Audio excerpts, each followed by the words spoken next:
Remember the day. Okay guys, andito na yung mga sangkap natin. Ito yung gagawin natin. Meron tayong oil. Nag-shopping kami kanina. Kasi, kung hindi kami mag-shopping, wala kaming gagamitin. Ito naman, ready na to. Ready na yan. Hindi mo na kailangan i-mix yan. Lagyan mo lang konti yan. Tapos, may vinegar tayo. Tapos, meron tayong black pepper at saka aromat. Ano ba yan? Ito namang kasama ko rito, baboy. Yan, magpamarinate na tayo kasi i-try mo na ito. Meron wala tayong ipapahugasan ko kasi itong yung pang barbecue natin manggamit. Bago din yan guys. Nagastusan ako lang tayo, maggastusan ko pa. Screen Dukan up na din. Usan meron tayong pang-tusok na pang barbecue. Nakalimutan din na. Meron din kaming foil. Para sa barbecue, para ang pagkain namin di masunog. Meron din akong binili na patatas guys, pero this time mag-rice mo na lang muna tayo kasi may binili din akong rice. Tingnan mo. Ayan bumili ako ng rice. Kasi in case na gusto namin ng rice, meron kaming rice. Bumili din ako ng patatas guys. Ito yan guys, in case, kasi yung asawa ko gusto ng patatas. Tapos, meron din tayong meron sugar pa pala ako. Ayan, may sugar ako. Tapos, ang mga gulay natin nandyan sa loob, pero mamaya ko na yan kukunin kasi tulad ng sabi ko, magtimpla muna ako ng pang-marinate. Hindi ko alam kung kaya kong nito. Pero tingnan natin to kasi nakalagay naman dito yung pang-marinate ng pang-Filipino style. Tingnan natin yung mas madali. Kasi minsan mahirap sundin yung ibang barbecue ng mga Pilipino. Gusto ko yung madalian lang para mabilisang gawa. Charot. Lang naman to Ayan tingnan natin to Teka lang ha. Meron ako nakita dito nga easy lang guys. Easy gawin. Tingnan natin. Hindi naman kasi yan madali hindi naman kasi madali mag-barbecue Lalo na pag hindi ka madalas nagagawa, charot. Ngayon guys, ang gagamitin nating pangsukat is, kasi meron naman ditong tablespoon, pangsukat natin, tas may vinegar siya, may soya, 1 cup of soy sauce, 1 half. Tika lang guys, meron akong sinusundan dito na tawag nito, yung ingredients. Ito, since wala tayong magagamit, hindi naman tayo kompleto ng gamit dito, ang gagamitan natin is ito, kasi bumili din kami ng glass paper, yung paper para isang gamitan mo lang. So, ang gagamitin natin, itong baso na paper. 1 half daw. Hindi ko alam kung ilang chicken ang kailangan natin, pero lang natin to. Sana kaya, kasi hindi naman ako mahilig magamit ng Filipino recipe ng barbecue kasi hindi naman kami madalas nagba-barbecue dito, pero try ko. Ayan, meron tayong soya. 1 half daw. Yan. Tapos may kalamansi tayo. Yung kalamansi ko guys, ang gagamitin ko is, bumili kami kanina ng lime. Kunin natin dito.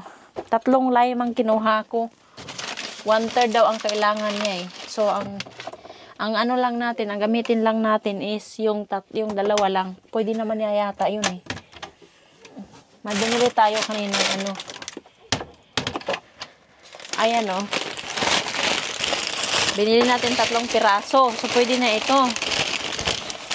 Ayan citron. So, ano ba yung sabi niya? Pwede na to. Pwede na to 2. Charot.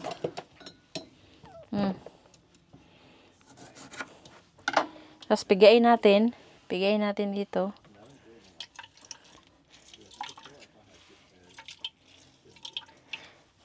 Yan. Nakalimutan kong kumuha ng pang pala. Ito na lang gamitin natin. Gamitin natin garbage, charot. Yan. Tingnan natin kung masarap yung gawa natin, charot.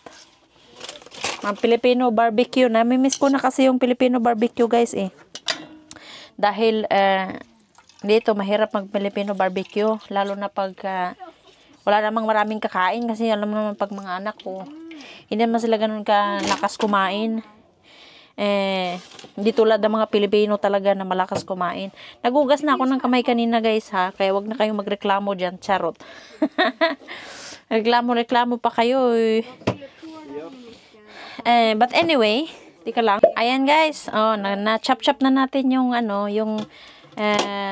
ayan. Na-chop-chop na natin yung ating garlic. Ang dami. Pasensya na, guys. Maliit lang kasi yung space natin. Wag na tayong magreklamo sa space, charot. Lipat muna natin dito. Tapos, ayan, 6 garlic. Tapos, 2 tablespoon sugar. 2 tablespoon sugar daw. Ito, binili namin to, guys. Sugar, ganyan. Sugar. Alam nyo, ang mahal ng inano namin. Ang mahal ng camping namin. Ay, ang pinangbili namin kanina. Pinang-shopping namin. Ang mahal. Tingnan natin kung... ito nga. Red sugar nga. Hindi pa ako niniwala sa asawa ko kasi 1 teaspoon pala. Teaspoon, hindi tablespoon na. Nabuing na. 1 tablespoon na, teaspoon na sugar. Ayan. Red sugar. Nilagyan ko ng konti pa kasi hindi naman yun full kanina eh. Ayan, tapos 1 tablespoon, 2 tablespoon pala na sugar. Tapos, ayan, lagyan natin ito. Tapos, 1 teaspoon na swat na black pepper. Ito.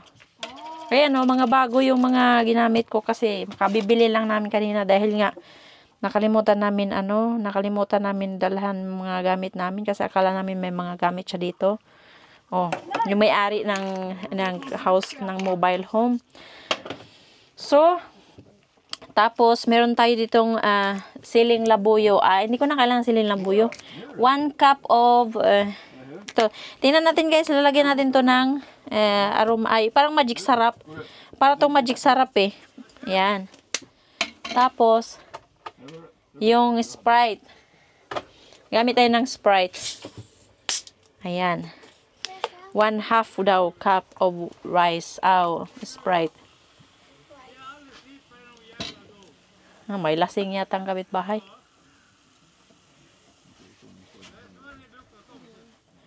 Ayan, gagamit tayo ng kalahating Sprite. Okay? Ayan. Tapos, lagay natin to sa ref. Para may malamig naman tayong Sprite mamaya. Diba? Tapos, ano pang sunod? I-mix daw natin siya. Mix. Parang kulang yata yung ano natin. Kulang yata yung tuyo natin. Parang nanluspad man ito. Nangluspad ang tuyo natin. Ayan, guys, oh. Tika lang, ipakita ko sa inyo. Yung soya, yung ano natin, lalagyan natin ng yung ano natin, yung pang marinate natin sa barbecue natin. Yan, pwede na to. Kasi kaya ganito yung tsura niya. Kasi yung tuyo na ginamit ko, ibang tuyo ang ginamit dun sa pang Pilipino. Ito kasi, pang Japanese ito. Pwede naman natin tong tikman. Pwede natin tong tikman kung ano, masarap na, char. Diba? Pwede naman natin tong dagdagan ng toyo. Okay, papano. Yan. Kaya hindi siya ganyan ang kulay masyadong ano kasi. Yun nga, special yung ano natin. Ang ingay naman ng dalawa kong anak. Ay, ang asawa ko at siyang anak. 1 kilong pork daw. Since dalawa ito, ang gagamitin ko is chicken. Chicken muna. Kalahating chicken ang barbecue ng grill. Yung, kasi ito, gagamitin din natin to grill oil. Ayan, gagamitin na natin to. Ilalagay ko rin to. Mag-prepare din ako para pang marinate naman sa kabila. Ito siya guys, ready to, na to, barbecue. Ayan. Ready to barbecue. Ano mo lang siya. I-mix mo lang siya. I-marinate mo lang siya sa barbecue mo. So, ganyan mo lang siya, oh. Oh. 'Di ba? Ready. Oh, iubos mo na kasi maliit lang naman siya, oh. Nang ubos. Nang ubos na, nak, 'di ba? Sige. Sige. Yung anak ko, oh. Nakabantay sa pagkain. Sige na, nang ubos ng sige, charot. Ayan.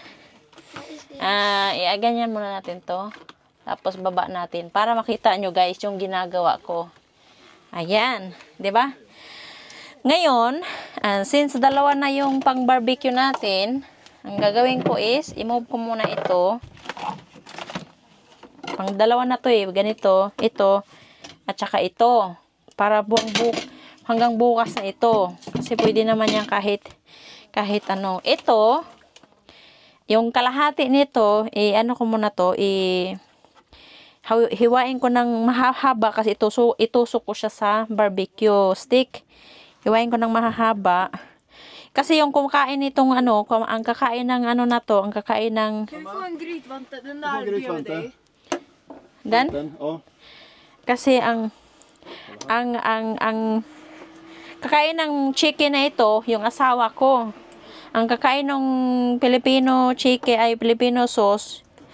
Kami ng mga anak ko, kung gusto ng asawa ko, di kain din siya. So, yan. Syempre, i-mix ko din yung kanya dito. Isang chicken na ganito, i-mix ko din. Baka gusto niya Pilipino. So, pwede. Nag-ano na sila dun sa labas. Para sa pang barbecue. Kasi imamarinate ko lang naman ito. Ang ganda ng hiwa. Ang ganda ng pang hiwa niyang kutsilyo. Ganyan, oh. Tapos ito, ganun din. Pero ito, hindi ko na to ilalagay dyan kasi, sa Pilipino kasi baka ayaw ng asawa ko. So, dito na siya. Perfect. At least yan, Swedish barbecue grill oil. Muntik ko nang mahiwa yung daliri ko, guys. Ayan. Dito lagyan natin yan dito. Ito, pwede naman to dito Ganyan. Oh. 'Di ba? Oh. Ganyan lang.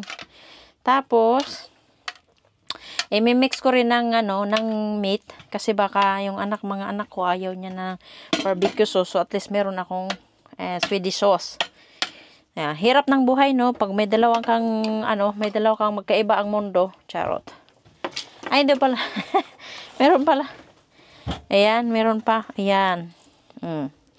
Katawa yung anak ko kay magkaibang mundo Dalawang magkaiba ang mundo. Isang Swedish, isang Pilipino. Ito lagay natin to, ganyan natin to. 'Di ba? Yan.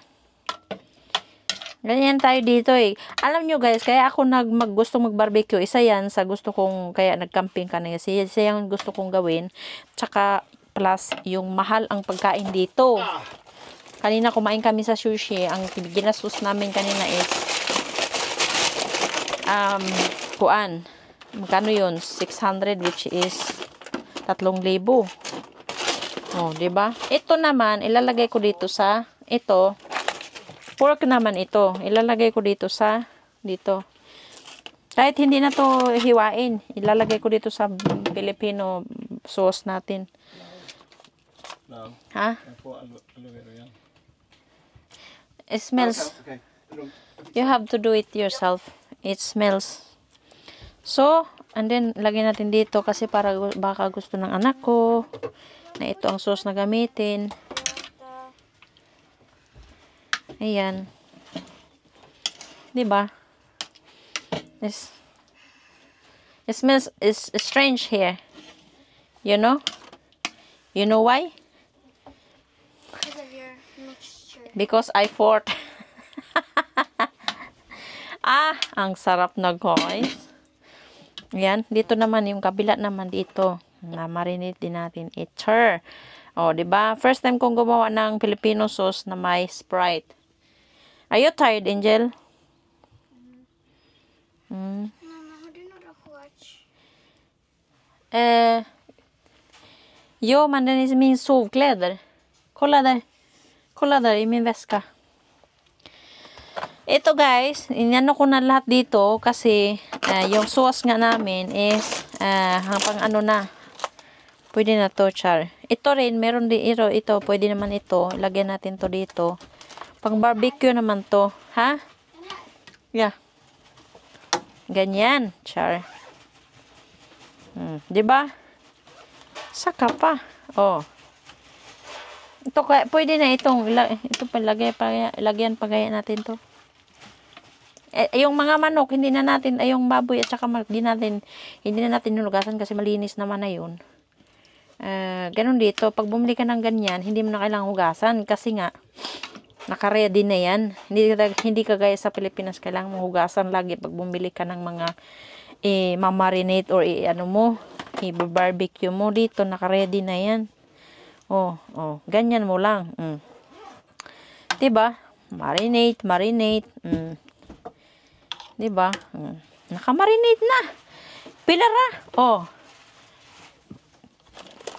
Marinate. Yeah, marinate. Ay, meron pa palang isa. Ito. Can I lagay doon? Oh. Ikaw naman. Do like this. Do like this, do like that. Ayan, tapos ikulik natin to kasi mamaya itatapon natin to dahil pag nag-ipon tayo ng basura, kamusta naman yung basura natin dito? Magtapon ng basura. Oh, di ba? Magtapon tayo ng basura. Dapat ikaw magtapon ng basura, Selma, ha? Hindi. Hindi. Nung kan tamad-tamad riyan. Ikaw. Huwag ka namang maglaro. Hindi ako naglaro. Ayusin mo. Sige. Sige ka dyan. Pag iyan, natapon na. Ayan, ipakita ko sa inyo, guys. And, tapos na i-marinate, antayin lang natin to ng mga ilang oras. Bago natin barbecue para ang sauce niya makaka-survive sa mga meat. Dapat magsip-sip muna yung barbecue sauce niya. Kaya, dapat i-marinate natin. Tapos, ito yun naman yung kabila. Ayan. Kita mo yun. Ito Swedish marinade. Ito Filipino marinade, 'di ba? Ganyan ang buhay ko. Kailangan gumawa ng dalawang uri ng pagkain. 'Di ba? Ay marinate natin 'to mga isang oras tapos barbecue na natin mamaya. Okay? Okay guys, let's go. Remember the days we were young.